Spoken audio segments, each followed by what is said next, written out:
പ്രിയമുള്ളവരെ, വിശുദ്ധ ബൈബിളിനെ ആസ്പദമാക്കിക്കൊണ്ട് ഞങ്ങൾ സംപ്രേഷണം ചെയ്യുന്ന ഒരു ചാനലാണ് ബൈബിൾ വചനങ്ങൾ എന്ന ഈ ചാനൽ.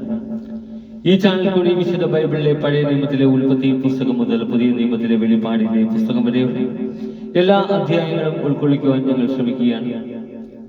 ഈ ദൈവ വചന ഭാഗങ്ങൾ കേൾക്കുന്ന എല്ലാവരും ലോകത്തിന് ശാന്തിയും സമാധാനവും നന്മയും ഉണ്ടാകുവാൻ വേണ്ടി എന്നോടൊപ്പം സർവശക്തനായ ദൈവത്തോട് പ്രാർത്ഥിക്കുക.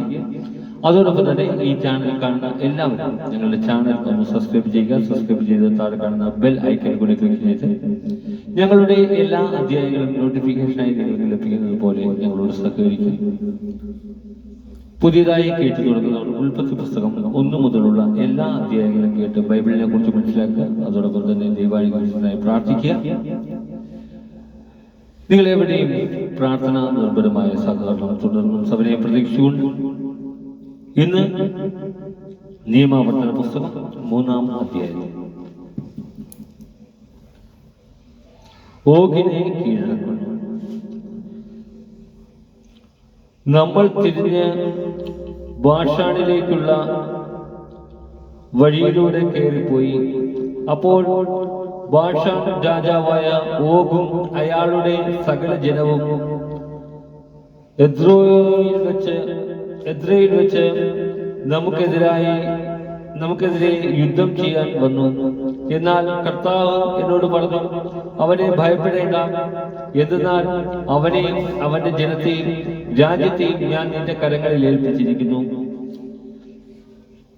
ഹെഷ്ബോണിൽ താമസിച്ചിരുന്ന അമോര്യ രാജാവായ സീഹോനോയോട് നിങ്ങൾ ചെയ്തതുപോലെ ഇവനോടും ചെയ്യണം.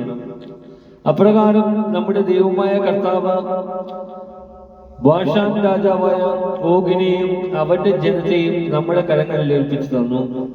നാം അവരെ നിശേഷം സംഹരിച്ചു കളഞ്ഞു. അവന്റെ എല്ലാ പട്ടണങ്ങളും അന്ന് നാം പിടിച്ചടക്കി. കീഴടക്കാത്ത ഒരു പട്ടണവുമില്ലായിരുന്നു. 60 പട്ടണങ്ങൾ ഉൾക്കൊള്ളുന്ന അർഗോബ് പ്രദേശമായിരുന്നു ബാഷാനിലെ ഓഗിന്റെ സാമ്രാജ്യം. ഉയർന്ന കോട്ടകളും വാതിലുകളും ഓടാമ്പലുകളും കൊണ്ട് സുരക്ഷിതമാക്കപ്പെട്ട പട്ടണങ്ങളായിരുന്നു അവ. ഇവയ്ക്ക് പുറമെ കോട്ടകളില്ലാത്ത അനേകം ചെറിയ പട്ടണങ്ങളും ഉണ്ടായിരുന്നു. അവയെല്ലാം നമ്മൾ വിശേഷം നശിപ്പിച്ചു. പോഷ്ബോണിലെ സീഹോനോട് നാം പ്രവർത്തിച്ചതുപോലെ ഓരോ പട്ടണവും പുരുഷന്മാരും സ്ത്രീകളും കുഞ്ഞുങ്ങളും അടക്കം നമ്മൾ നശിപ്പിച്ചു. എന്നാൽ പട്ടണത്തിലെ കന്നുകാലികളും കൊള്ളവസ്തുക്കളും നമ്മൾ എടുത്തു. ജോർദാന്റെ അക്കരെ അർണോൻ നദി മുതൽ ഹെർമോൻ വരെയുള്ള പ്രദേശം മുഴുവൻ 2 അമോര്യ രാജാക്കന്മാരിൽ നിന്ന് അന്ന് നമ്മൾ പിടിച്ചടക്കി. ഹെർമോനിനെ സീദോനിയർ സിറിയോൻ എന്നും അമോര്യർ സെരീർ എന്നും വിളിക്കുന്നു. സമതലത്തിലെ എല്ലാ പട്ടണങ്ങളും നീലയാദ് മുഴുവനും ബാഷാനിലെ ഓഗിന്റെ സാമ്രാജ്യത്തിലെ പട്ടണങ്ങളായ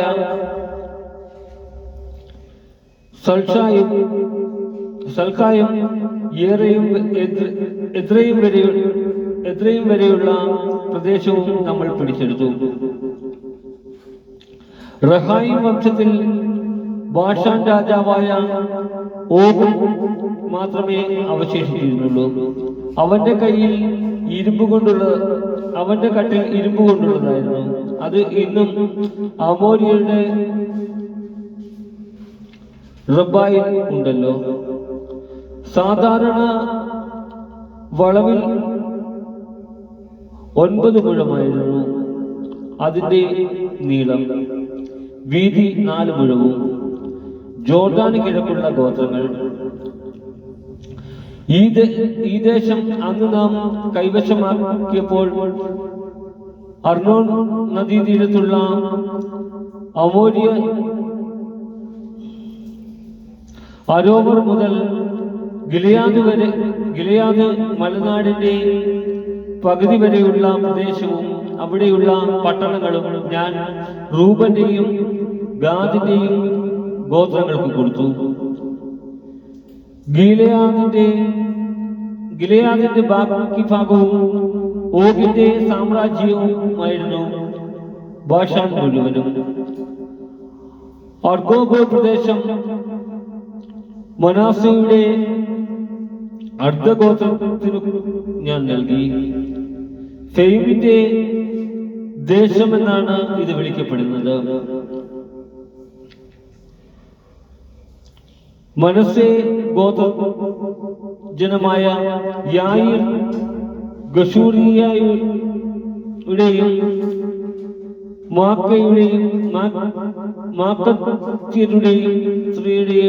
മാക്കത്യരുടെയും അതിർത്തി വരെയും ഉള്ള അർഗോബ് പ്രദേശം കൈവശമാക്കി അതിന് തന്റെ പേരനുസരിച്ച് ബാഷാൻ ഹബോത്ത് യായിർ എന്ന് പേര് കൊടുത്തു. അത് തന്നെയാണ് ഇന്നും അതിന്റെ പേര്. മാക്കിറിന് ഞാൻ ഗിലെയാദ് കൊടുത്തു. ഗിലെയാദ് മുതൽ അർണോൺ വരെയുള്ള പ്രദേശം റൂബന്റെയും ഗാദിന്റെയും ഗോത്രങ്ങൾക്ക് ഞാൻ കൊടുത്തു. നദിയുടെ മധ്യമാണ് അതിർത്തി. അമോന്യരുടെ അതിർത്തിയിലുള്ള യാബോക്ക് നദി വരെയാണ് ഈ പ്രദേശം. ജോർദാൻ അതിർത്തിയായി അറാബായും കിന്നരത്ത് മുതൽ കിഴക്ക് പിസ്ക മലയുടെ ചെരിവിന് താഴെ ഉപ്പുകടലായ അറാബ കടൽ വരെയും ഉള്ള സ്ഥലം അവർക്ക് കൊടുത്തു. അന്ന് ഞാൻ നിങ്ങളോട് ആജ്ഞാപിച്ചു, നിങ്ങളുടെ ദൈവമായ കർത്താവ് നിങ്ങൾക്ക് കൈവശമാക്കാനായി ഈ ദേശം നൽകിയിരിക്കുന്നു. നിങ്ങളിൽ ശക്തരായ എല്ലാ പുരുഷന്മാരും ആയുധധാരികളായി